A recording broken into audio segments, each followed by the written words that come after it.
Good morning. Good morning and welcome as we come together to mark the final day of World Interfaith Harmony Week at Concordia College. If you weren't here on Monday, you might not have heard a bit of the history about this. So a word of that. The proposal for a World Interfaith Harmony Week came to the United Nations General Assembly in the fall of 2010, brought by King Abdullah II of Jordan, and was adopted unanimously by the Assembly. Based on shared values and convictions of love of God and love of neighbor, or love of the good and love of the neighbor, the resolution calls for shared religious and non-religious expressions during this week. And it also affirms the importance of mutual understanding and interreligious dialogue as important dimensions of a culture of peace. It has been a pleasure to mark this week for the first time with the Concordia community this year. And I am thankful for the partnership between the Office of Ministry and the Forum on Faith and Life, especially Dr. Jacqueline Bussey, for all the work that has gone into this week. This morning, we welcome and thank our final speaker, Robyn Adams, interfaith scholar with the Forum on Faith and Life and co-president of Better Together, in sharing out of her background of atheism. We also thank Better Together for their hospitality and leadership this morning, especially Anastasia Young and Rachel Crippen for sharing reflections on friendship, and Dr. Jacqueline Bussey for reading this morning. We begin with a poem by Shel Silverstein, entitled Invitation. Invitation. If you are a dreamer, come in. If you are a dreamer, a wisher, a liar, a hoper, a prayer, a magic bean buyer. If you're a pretender, come sit by my fire, for we have some flax golden tales to spin. Come in, come in.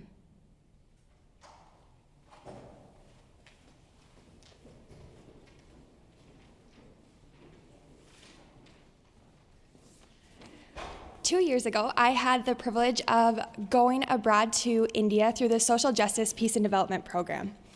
And part of this program involved a homestay in Bangalore where I could learn more about the culture, religion, and people of India. The family I stayed with was a conservative Muslim family. And honestly, I didn't know what to expect. And it was my first encounter with a practicing Muslim family. So when I got there, to my surprise and really a lot of excitement, the family welcomed me in with lots of food and open arms. And after I set my stuff down in the room that I'd be staying in, they started asking me questions, curious about my faith life, curious about my family, and curious about what the U.S. meant. And it was then when Syed and Zahara asked me what religion I practiced. And I said I was a Christian. And Syed then asked, do you have questions about Islam? Since they were curious about, maybe I didn't know anyone in the U.S. that was a practicing Muslim. And it was then I asked Zahara why she wore her headscarf, or the hijab. And it was in that moment Zahara told me that she hadn't always worn the hijab, and at one point in her life she wore hijab and a burqa, but then had gone back to wearing just a hijab. And in her story, she started weaving other facts about why she was a Muslim and what it meant to her to be a practicing Muslim woman. And after she finished, she asked me, what does it mean to you to be a practicing Christian? And from there, our conversation turned into hours of stories about our faith and how it impacted our lives, about our cultures and what we thought about politics and religion and how those two went together. We also talked about our shared love for chocolate. And it was in my time with them that I started to see what it was like for a Muslim family in India. It gave me a face to what Islam is, and it gave me a way to connect to people across the world. And 2 years later, we still keep in contact through Skype and Facebook, and I'm still reminded daily or anytime I see a Facebook post about them, how much a friendship can mean and how wonderful it is to get to know someone of a different faith tradition.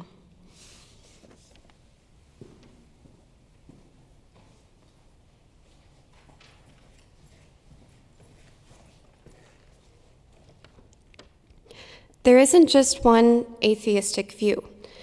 Atheism is as diverse and unique as individuals that identify with it. Here's what a few atheists have to say about how they see the world. I can stand at the beach's edge with the most devout Christian, Jew, Buddhist, go on down the line, and weep with the beauty of the universe and be moved by all of humanity, all the billions of people who have lived before us, who have loved and hurt. So to me, my definition of God is humanity and is the love of humanity. Diana Nyad. Another quote. It has been said that astronomy is a humbling and character-building experience. There is perhaps no better demonstration of the folly of human conceits than this distant image of our tiny world. To me, it underscores our responsibility to deal more kindly with one another and to preserve and cherish the pale blue dot, the only home we've ever known. Carl Sagan. And lastly, in a universe where I believe meaning and purpose are not gifted from a divine source but are instead collectively assembled by humans, learning to live alongside and love others, all others, is perhaps our greatest task. Chris Stedman.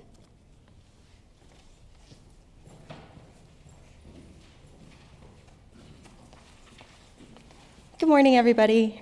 Good morning. I love that. I'm not used to it. I'm an atheist. And I know that must be pretty weird to some of you, seeing an atheist speak here in chapel. I was definitely really, really excited when Pastor Ellie asked me to speak. She said, Robyn, we're having this great World Interfaith Harmony week, and that's really cool. We want to speak. I was like, yes. But I called up my mom, and I'm like, hey, Mom, guess what? I get to speak in chapel. And she's like, wait, aren't you an atheist? How does that work? I'm like, oh, it's great. They want to hear more about me. I want to tell you all how I find hope in humanity and my friendships, how I get inspired by the good actions other people do. I want to tell you about all these wonderful things. But then I started thinking, I'm like, okay, I can tell you all that, and I can go on and on about how much I love other people, talking to them, getting those friendships. But the best way to tell something about a woman is what's in her purse. So I brought my purse along. We're going to have a little show and tell.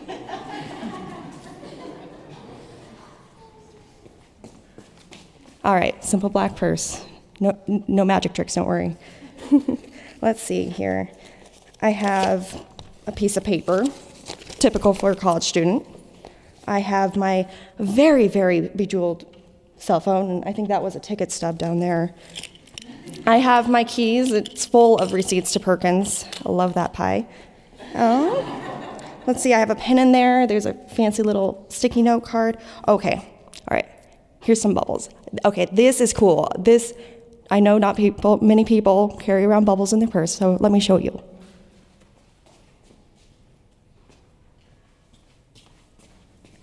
Because these aren't just any bubbles, these are actually magic bubbles. So I guess I lied about the magic trick part. Okay, everybody watch really, really closely.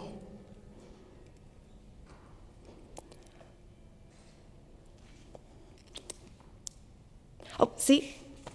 Right there. Did you guys see it? Okay, now you're looking at me like I'm crazy. That's okay, we'll come back to that. So over winter break last year, I was sitting with my family at my family's farm. We were having our annual Christmas party, and I'd seen lots of my family members that I haven't seen for a really long time, including my cousins and their little kids. That kind of freaked me out because I wasn't the youngest generation at the party anymore. Yikes. But I was describing to my cousin what I do up here at Concordia. I'm like, oh yeah, I'm an interfaith scholar. I work for the Forum on Faith and Life. I've got to go to Washington, D.C. last fall in prison at the President's White House conference about interfaith. I get to travel along. I get to teach in undergraduate classes. It's really cool. And her daughter, my cousin's kid, Mia, shakes her arm and says, Mommy, what's Robyn saying? What's she doing? And my cousin Holly says, well, I don't know. Why don't you ask her?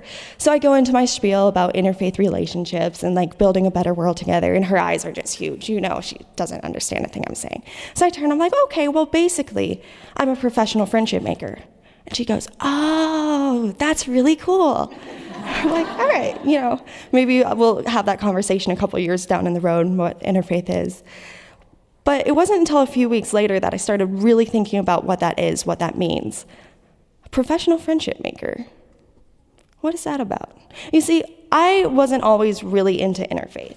That's not where I came from. I was raised Catholic until I was about 13, and when I started getting that age, I started questioning things, and I slowly came to the realization that I was an atheist.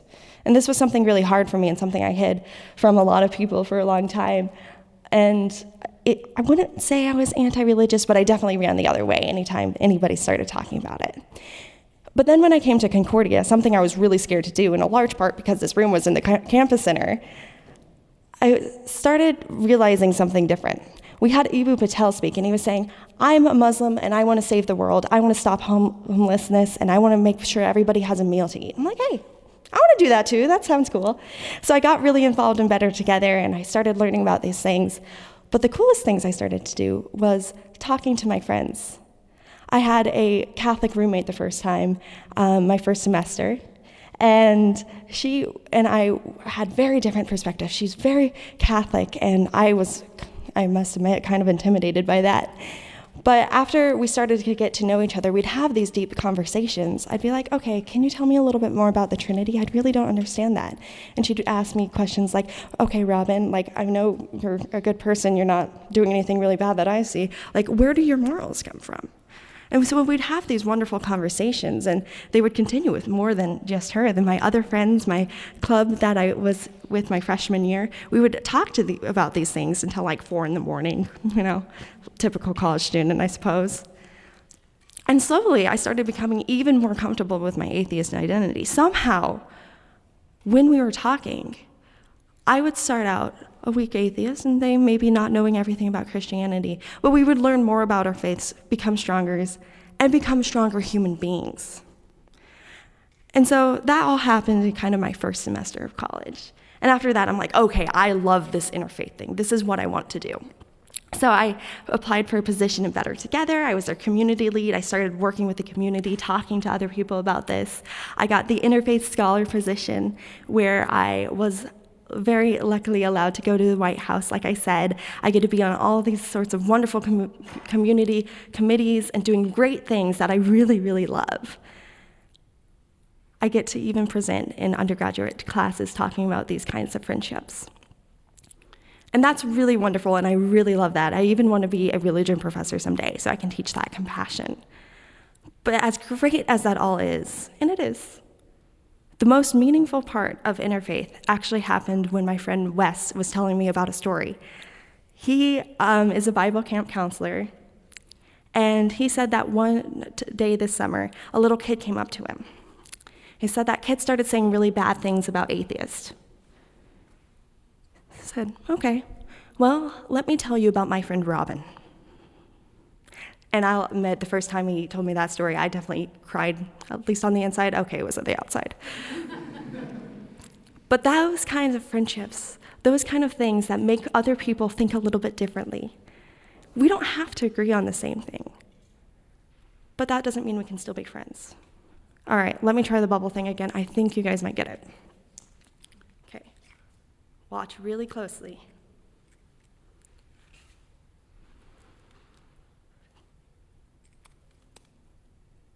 And see, right there. You saw those bubbles? You did, all of you, and I saw them too.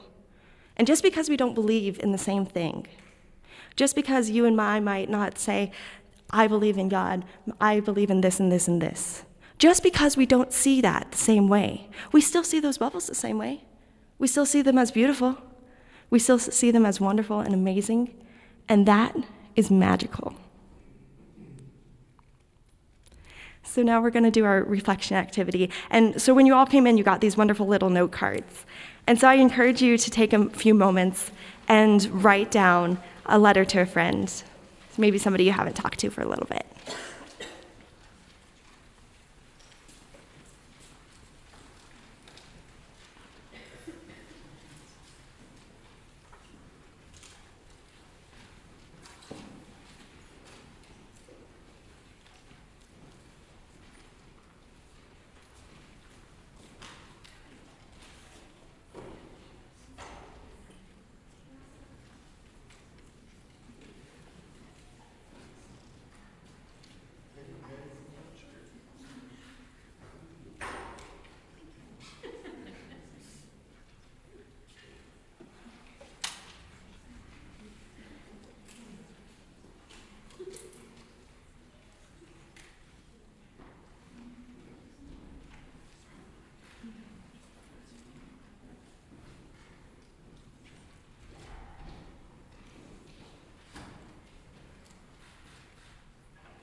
To Be of Use by Marge Piercy.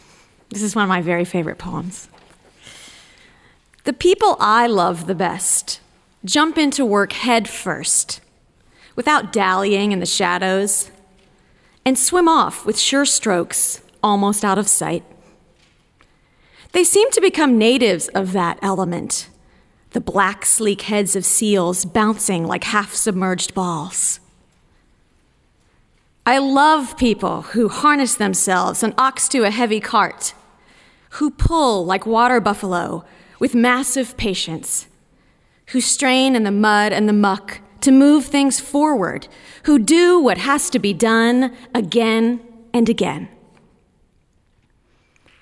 I want to be with people who submerge in the task, who go into the fields to harvest and work in a row and pass the bags along, who are not parlor generals and field deserters, but move in a common rhythm when the food must come in or the fire be put out. The work of the world is as common as mud. Botched, it smears the hands, crumbles to dust. But the thing worth doing well done has a shape that satisfies, clean and evident. Greek amphoras for wine or oil, Hopi vases that held corn are put in museums, but you know they were made to be used. The pitcher cries for water to carry and a person for work that is real. And Robyn asked me to close just by sharing with you that in our Faith and Dialogue class last spring, we spent some time meditating on what we in the class called subversive friendships. We also called them transgressive friendships. And this was a word that we got from a wonderful book by Brian McLaren called Why Did Jesus, Moses, Muhammad, and the Buddha Cross the Road? Highly recommend the book. But anyway, so we adopted this term, subversive friendships, and then we did a reflection exercise in the class. And it was a very meaningful day, I think, for all of us. And the prompt that we asked the class was to think about a time in your life, when you were growing up, you were perhaps taught, intentionally or unintentionally, that there was a certain group of folks, you can't really be friends with them, for whatever reason that might be. So we thought for a minute, who maybe was that kind of group that we learned that about, unfortunately, and then thinking of when you actually met someone who was from that group and how you developed organically a beautiful friendship with them. And all of those assumptions that you had about so-called group began to fall away and become this person that you loved, who was your friend.